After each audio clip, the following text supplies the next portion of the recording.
Estaba lloviendo desde hacía 3 días sin parar, cuando Elena sintió que el techo de lámina de su casa, en la Sierra de Guerrero, comenzaba a vibrar como si fuera de papel. El viento rugía como un animal furioso y el río que cruzaba el pequeño pueblo de San Miguel de la Cumbre ya no era un río. Era una serpiente de lodo y piedras, creciendo, devorando cercas, gallinas, recuerdos. Esa noche, con el agua entrando por las rendijas del techo y el cielo partido por relámpagos, Elena abrazó a su hijo Mateo, de 8 años, y pensó con un nudo en la garganta que quizá Dios se había olvidado de ellos. Lo había perdido casi todo. La milpa, los pocos animales, a su esposo que se había ido al norte y jamás volvió. Solo le quedaban su hijo, su madre enferma en la cama del fondo, y una fe que, en ese momento, ya no sabía si seguía viva o solo era costumbre. Lo que estás a punto de escuchar es la historia de transformación más poderosa que ocurrió en un pequeño pueblo escondido entre montañas de México, donde una mujer, al borde del colapso, descubrió que la fe puede mover montañas de lodo, miedo y pobreza cuando todo parece perdido. Antes de que esta historia termine, conocerás el momento en que, rodeada de ruinas y lágrimas, la esperanza se convirtió en acción, la comunidad se levantó como un solo cuerpo, y un milagro inesperado cambió para siempre el destino de Elena y de quienes la rodeaban, no con magia instantánea, sino con pasos pequeños, valientes y llenos de amor. Si esta historia ya está tocando tu corazón, suscríbete al canal ahora mismo y cuéntanos en los comentarios qué situación difícil has logrado superar o desde dónde nos estás escuchando. La lluvia había caído con una furia casi bíblica durante la noche entera, y cuando el amanecer llegó, el pueblo ya no era el mismo. Las calles de tierra se habían convertido en surcos profundos. El río se había tragado el puente de madera que conectaba San Miguel de la Cumbre con la carretera, y en varias casas solo quedaban paredes inclinadas, techos arrancados y colchones flotando en el barro. El olor a tierra mojada se mezclaba con el de madera podrida y humo de leña, porque algunas familias, pese a todo, intentaban preparar café para sentir que la vida seguía. Elena se despertó con el ruido de gritos en la calle. Por un momento pensó que todavía estaba soñando. Mateo dormía a su lado, abrazado a un peluche viejo que había resistido la noche. La cama estaba húmeda, pero no inundada, gracias a que ella había pasado horas colocando baldes y tinas para recoger el agua que caía del techo.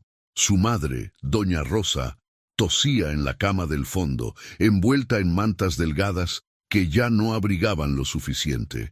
«Mamá, ¿cómo amaneció?», preguntó Elena, acercándose.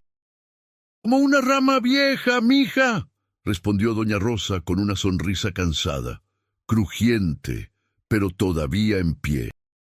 Elena intentó sonreír, pero el miedo le apretaba el pecho. Tenían poco maíz, casi nada de frijol, y la milpa, que estaba cerca del río, seguramente había quedado devastada. Cuando salió al patio, descalza, sintió el lodo frío entre los dedos y vio que la cerca de madera había sido arrancada. Una de sus gallinas estaba muerta, atrapada entre ramas. La otra no se veía. Las hojas del plátano estaban desgarradas y el pequeño huerto de verduras estaba prácticamente perdido. «Dios mío», susurró. En la calle, los vecinos se juntaban en pequeños grupos. Se escuchaban sollozos, insultos al cielo, también oraciones entrecortadas. En la esquina, frente a la capillita blanca dedicada a la Virgen de Guadalupe, el padre Ignacio, un hombre de cabello canoso y mirada serena, hablaba con varias personas. «Elena, ven acá», le dijo su vecina Julia, una mujer robusta de ojos vivos que cargaba a su bebé en rebozo. «El padre está organizando algo». Elena se acercó, con Mateo agarrado de su falda.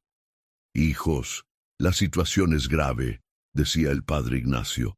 El puente se cayó, el camino está bloqueado, la milpa de muchos se perdió. Pero no estamos solos. Dios no nos prometió que no habría tormentas, pero sí que en medio de ellas no nos dejaría. Vamos a organizarnos. Primero, ver quién necesita ayuda inmediata. Luego limpiar, rescatar lo que se pueda y buscar comunicar con la ciudad para pedir apoyo. Un hombre de manos callosas y camisa empapada negó con la cabeza. Padre, ¿y de qué sirve? Siempre es lo mismo. Lluvia, pérdida, promesas. Al final nos quedamos igual. Elena escuchó esas palabras y sintió que algo dentro de ella quería sentir. Estaba cansada. Había pasado años cuidando sola a su hijo, trabajando en la milpa, haciendo tortillas para vender, lavando ropa ajena. Su esposo se había marchado por unos meses, le había dicho, y nunca volvió. Solo una llamada al inicio, después silencio, ni dinero ni noticias. En las fiestas patronales, mientras otros bailaban, ella se quedaba en casa preparando tamales para vender al día siguiente, repitiendo las oraciones que su madre le había enseñado desde niña. Rosarios, letanías, promesas a la Virgen. Pero últimamente, sus palabras sonaban vacías, mecánicas. Tal vez Dios está ocupado con cosas más importantes. Había pensado la noche anterior, mientras veía el agua caer y temía que el techo se desprendiera. El padre Ignacio miró a todos, uno por uno, y su voz sonó firme. La fe no es cerrar los ojos y esperar milagros sin mover un dedo.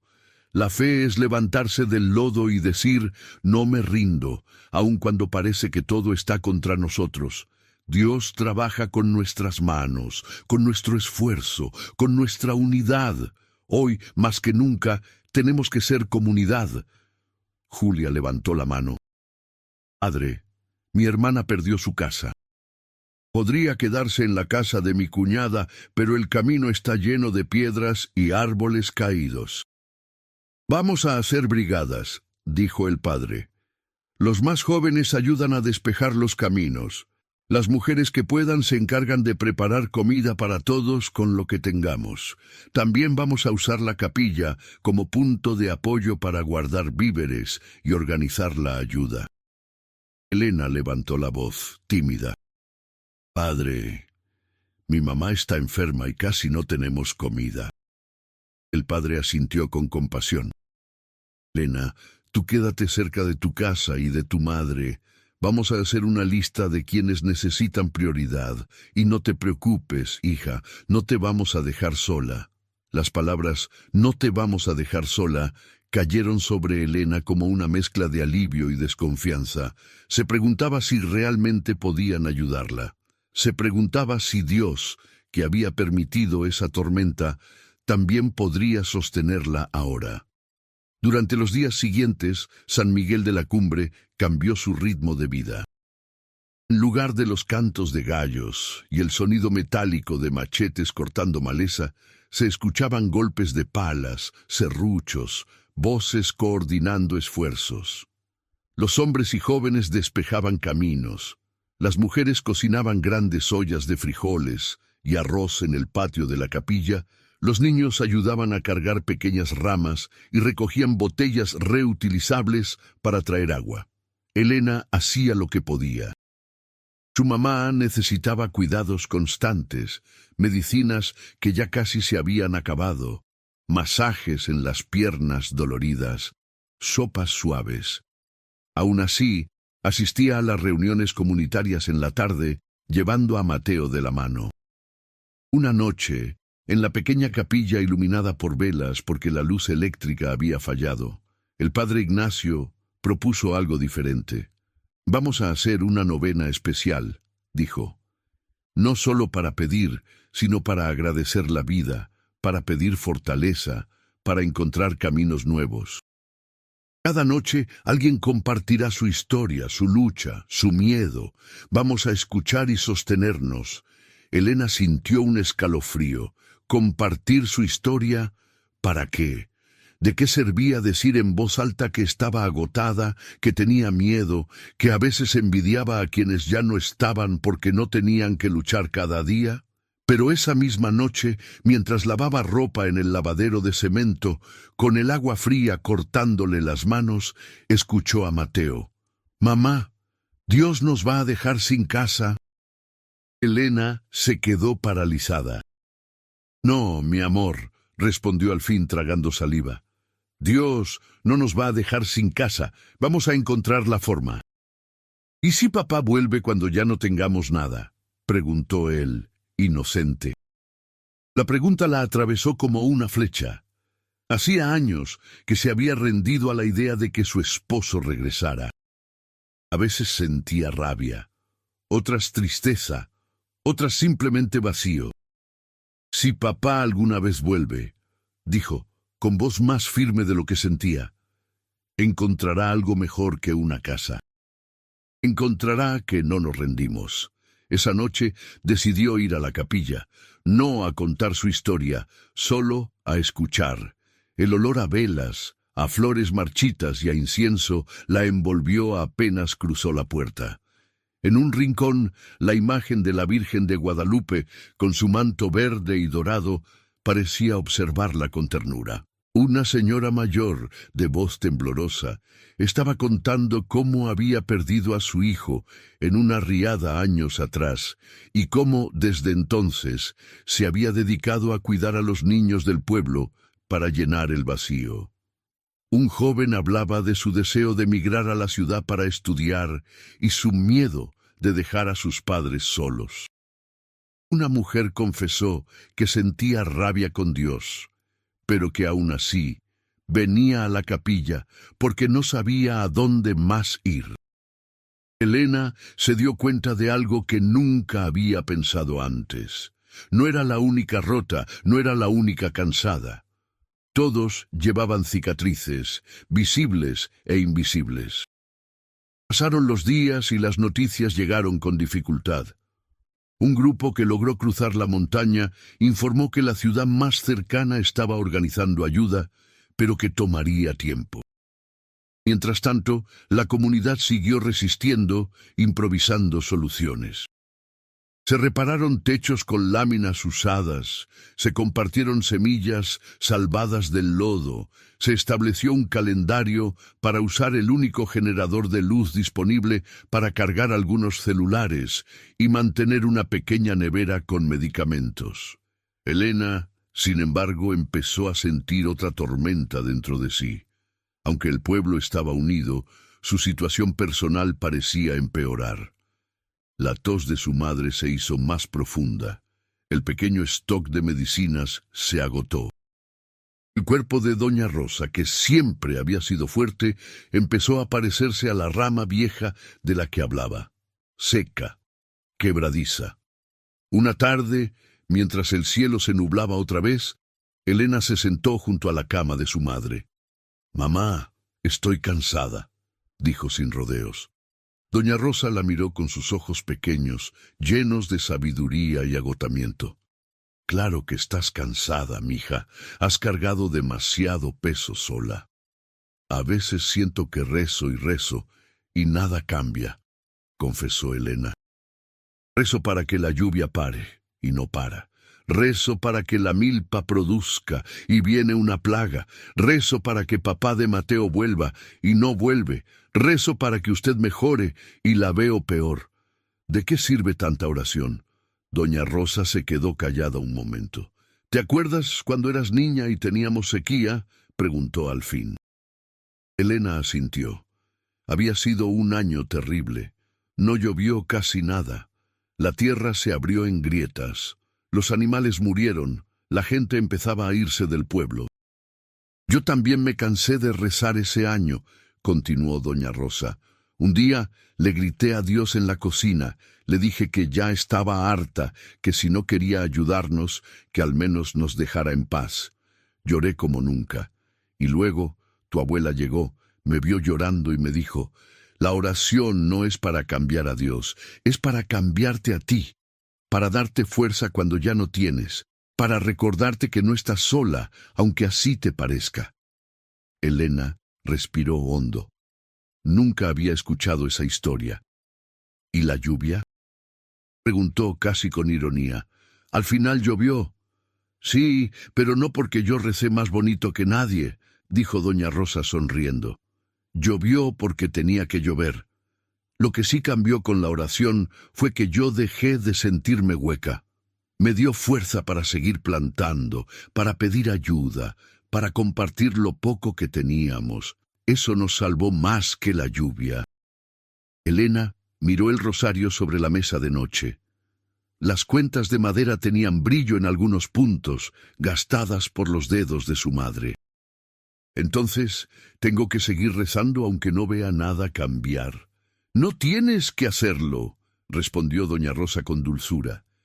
Puedes hacerlo.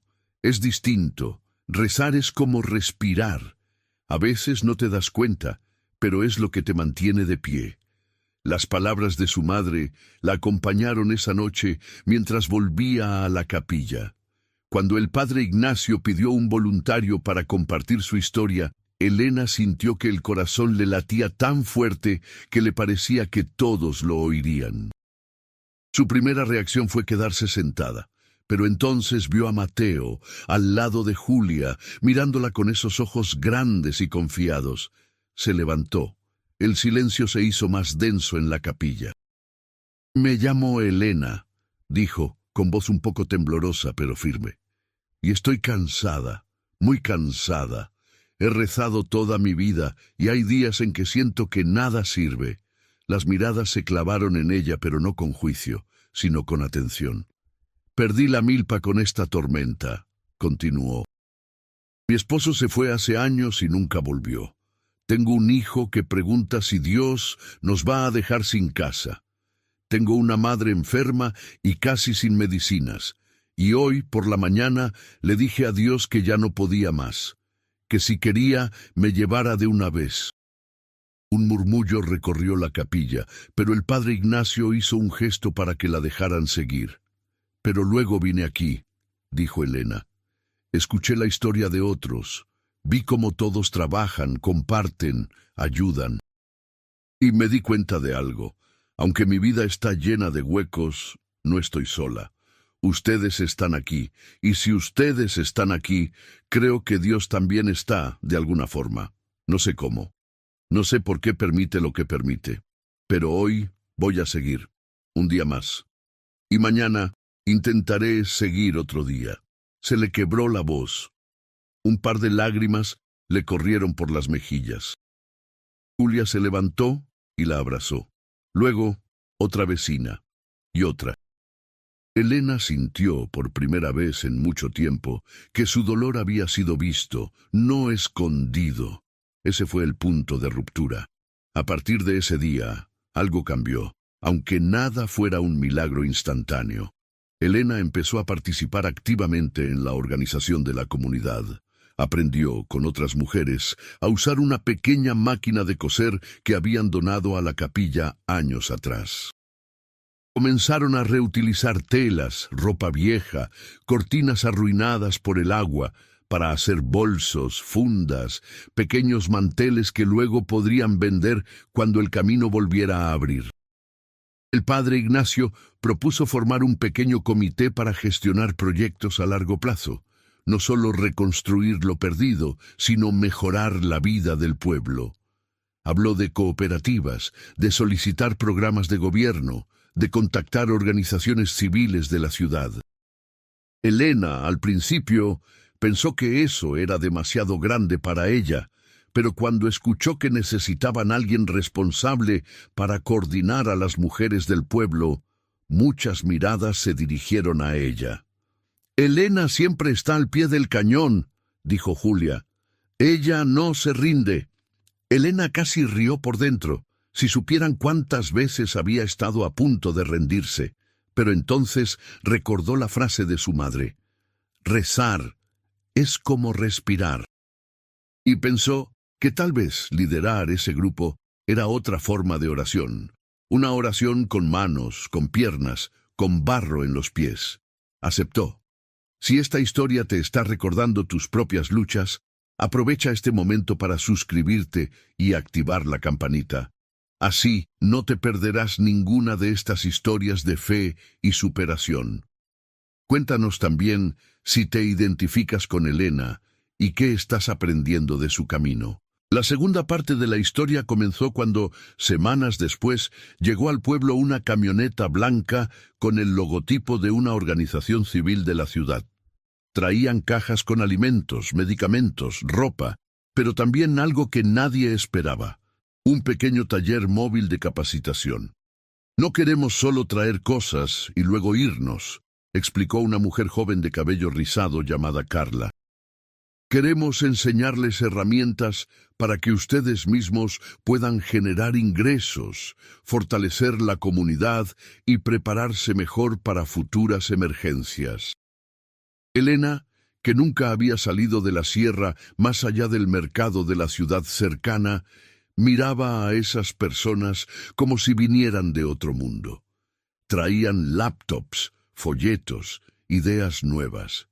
Hablaban de microcréditos, proyectos comunitarios, economía solidaria. Palabras que al principio sonaban complicadas, pero que poco a poco fueron tomando forma.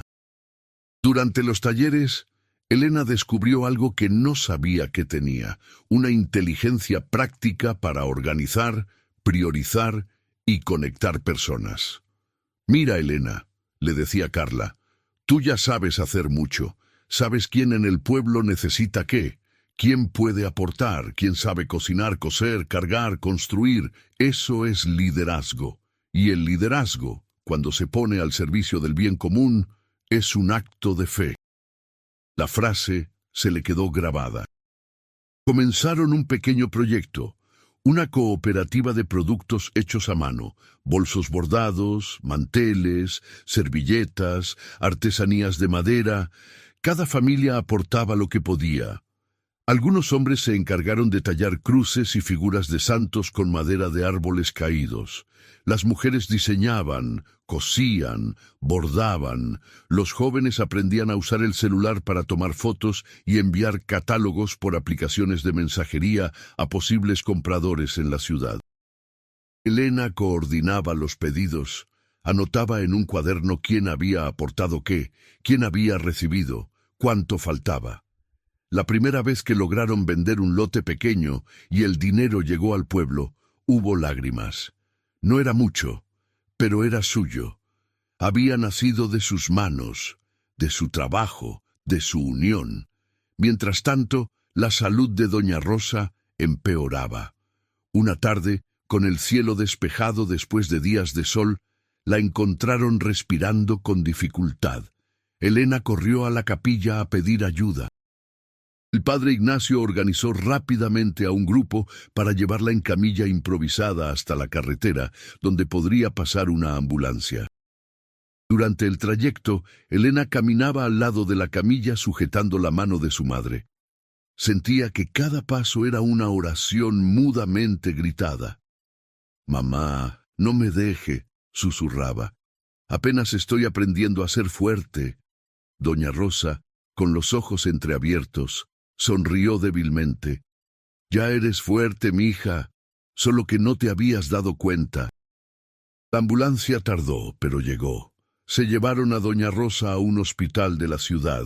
Elena quiso acompañarla, pero Mateo se había quedado en el pueblo, y el padre Ignacio le dijo que él iría con la señora, que no se preocupara. Aquella noche, Elena no durmió.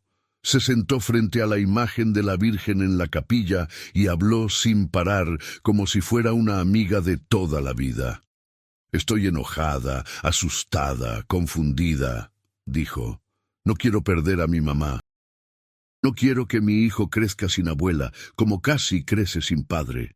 No quiero que esta tormenta y todo lo que hemos construido termine en más pérdida. Te pido que la sanes, pero si no, te pido que me des fuerza para aceptar lo que venga. No me sueltes ahora, no ahora que por fin estoy comenzando a creer que no estoy sola». Se quedó en silencio después de eso. No escuchó voces, no vio luces milagrosas. Solo sintió algo extraño, un cansancio menos pesado, como si alguien hubiera tomado una parte de su carga. No era que el dolor hubiera desaparecido, pero ya no la ahogaba. Días después, el padre Ignacio regresó con noticias. «Tu mamá es fuerte», dijo, entrando en la casa con una sonrisa.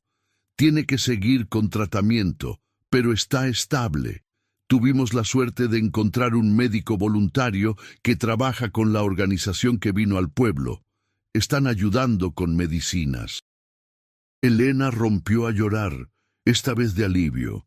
En los meses siguientes, la vida en San Miguel de la Cumbre pudo haber parecido desde afuera simplemente difícil. Todavía había pobreza, todavía se trabajaba duro, todavía había días malos. Pero algo indiscutible había cambiado. Las personas ya no caminaban solas, sino en comunidad. La cooperativa creció. Llegaron más pedidos. Una organización de la ciudad les ayudó a crear una página sencilla en Internet para vender sus productos. Los jóvenes viajaban de vez en cuando para negociar con tiendas locales. Elena empezó a salir del pueblo por primera vez. Viajaba con Carla y otros vecinos para presentar lo que hacían. Al principio le temblaban las piernas cuando hablaba frente a desconocidos. Luego encontró su voz. «Somos un pueblo que aprendió a levantarse del lodo», decía. «No nos sobran recursos, pero nos sobra dignidad. Lo que vendo aquí no es solo un bolso o un mantel. Es la historia de una comunidad que decidió no rendirse». En una de esas visitas en la ciudad, Elena entró a una iglesia grande. No era la pequeña capilla de siempre, sino un templo amplio, con vitrales de colores y un eco que amplificaba cada suspiro. Se arrodilló y por un instante recordó a la mujer que había sido meses atrás, a punto de rendirse en medio de la tormenta. «Gracias», susurró. «No porque mi vida sea perfecta, porque no lo es. No porque todos mis problemas se hayan solucionado, porque no es así. Gracias porque no estoy sola, porque me diste manos, voces, rostros alrededor, porque la fe no me sacó de la tormenta, pero me enseñó a caminar dentro de ella». Cuando regresó al pueblo, Mateo corrió a su encuentro. «Mamá, ¿sabes qué?», dijo emocionado. «Hoy en la escuela, la maestra dijo que nosotros somos un ejemplo de cómo no rendirse. Dijo que somos como esas historias de la Biblia, de gente que sufrió mucho pero siguió adelante». Elena lo abrazó y sonrió. «¿Y tú qué piensas, hijo?». «Pienso que Dios sí nos dio casa», respondió Mateo. «No solo esta de techo de lámina, sino el pueblo entero». Esa noche la capilla volvió a llenarse, no para pedir ayuda urgente, sino para agradecer. Hubo música con guitarras y violines, hubo pan casero, hubo risas, hubo lágrimas. El padre Ignacio habló poco. Dejó que la gente contara lo que había aprendido en esos meses. Cuando llegó el turno de Elena, miró a su alrededor. Vio a su madre sentada en una silla, aún frágil, pero presente. Vio a Julia con su bebé ya caminando. Vio a los jóvenes hablando de sueños y planes. Vio la imagen de la Virgen, testigo silenciosa de tantas súplicas. Esta no es la historia de una mujer que recibió un milagro y de pronto todo se arregló mágicamente, dijo. Es la historia de alguien que estaba a punto de rendirse y encontró en su fe y en su gente la fuerza para dar un paso más, y luego otro y otro, hasta que sin darse cuenta se encontró en un lugar distinto, no perfecto, pero lleno de sentido. El milagro no fue que la tormenta se detuviera. El milagro fue que, en medio del caos, decidimos creer que valía la pena seguir juntos. Si has llegado hasta aquí, gracias por acompañar esta historia. Si de alguna forma tocó tu corazón, te invito a compartir este video con alguien que esté pasando por un momento difícil y necesite recordar que no está solo. Suscríbete al canal para seguir escuchando historias de fe y superación que, como la de Elena y su comunidad, nos recuerdan que la esperanza no es un sueño vacío, sino una fuerza que, cuando se mezcla con acción y amor, puede cambiar destinos.